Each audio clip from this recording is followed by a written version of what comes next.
किशन और मोहन दो जिगरी दोस्त थे। दोनों ही साथ पले बड़े और साथ ही पढ़ाई लिखाई भी की, लेकिन स्कूल के बाद दोनों अलग हो जाते हैं। मोहन, हम दोनों आज अलग हो रहे हैं, लेकिन आज से ठीक 20 साल बाद इसी चौराहे पर मिलेंगे। दोनों एक दूसरे से वादा करके अलग हो जाते हैं। किशन दूसरे शहर में आगे की पढ़ाई करने चला जाता है, तो मोहन अपने पिता के साथ उनकी दुकान में हाथ बटाने लगता है। पिताजी, मैं भी किशन की तरह दूसरे शहर में पढ़ने जाना चाहता हूँ। उसके पिता एक शराबी इंसान थे। अरे बेटा, तू क्या करेगा शहर जाकर? अरे पढ़ाई करने के बाद किसी के ऑफिस में नौकरी है ना। अरे वो तुझसे ढेर सारा काम करवाएगा और बदले में 4 अठन्नी पकड़ा देगा। पुत्र राजा है, राजा है। अपनी दुकान में बैठ बच्चा। पर पिताजी, ये गल्ला तोलना मुझे अच्छा नहीं लगता। अरे इसी गल्ले को तोल तोल कर तो मैंने तुझे पढ़ाया लिखाया, इस लायक बनाया, और आज तुझे ये गल्ला तोलना अच्छा नहीं लगता।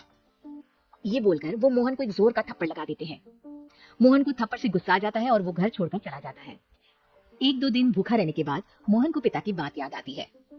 ऐसा कौन सा काम है जिसमें खुद के लिए मेहनत करना और ज्यादा से ज्यादा पैसा हो? वो सोच में पड़ जाता है कि तभी उसे घोड़ों की आवाज आती है। वो एक पेड़ के पीछे छुप जाता है और जहाँ देखता है कि डाकू कैसे चादर फैलाते हैं और उसमें ढेर सारे सोने के गहने डाल देते हैं।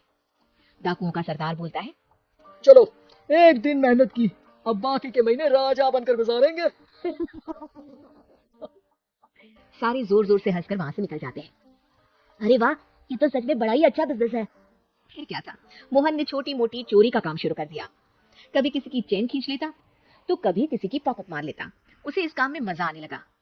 वाह, ये तो अच्छा काम है। पिताजी ठीक कहते थे, कुछ नहीं रखा पढ़ाई लिखाई में, सारा वक्त पढ़ो, फिर किसी और के लिए काम करो, और महीने के अंत में वो पकड़ा देगा 4 अठन्नी। ना बाबा ना। धीरे धीरे समय बीतता जाता है और मोहन जाना माना चोर बन जाता है। लोग उसके नाम से कांपते और कोई भी पुलिस वाला उसे पकड़ ही नहीं पाता। सभी उसका चेहरा पहचानते, लेकिन वो कहाँ रहता है ये किसी को पता न था। फिर एक दिन वो भी आ जाता है जब मोहन को किशन से मिलने का दिन याद आता है। ओह, 20 साल बाद आज ही का दिन है जब मुझे अपने यार किशन से मिलना है। और फिर वो उस शहर में जाता है और चौराहे में खड़ा हो जाता है। काफी समय तक वो अपने दोस्त का इंतजार करता रहता है, लेकिन वो नहीं आता। मैं भी पागल हूँ, किसे 20 साल पहले की बात याद होगी। कुछ देर इंतजार करने के बाद वो वहां से जाने लगता है कि तभी सामने 2 पुलिस वाले आ जाते हैं और उसे गिरफ्तार कर लेते हैं। मोहन को आश्चर्य होता है कि उन लोगों को मोहन का पता कैसे चला। अब सुनो, तुम लोगों ने अब मुझे पकड़ ही लिया है, तो क्या मैं जान सकता हूँ कि तुम लोगों को ये कैसे पता चला कि मैं यहाँ आने वाला हूँ?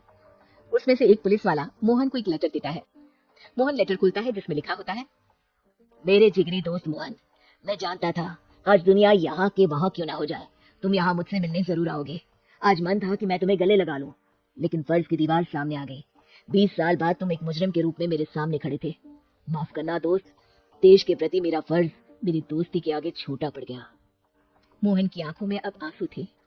वो चुपचाप वहां हाथों में हथकड़ी बांधे चला जाता है।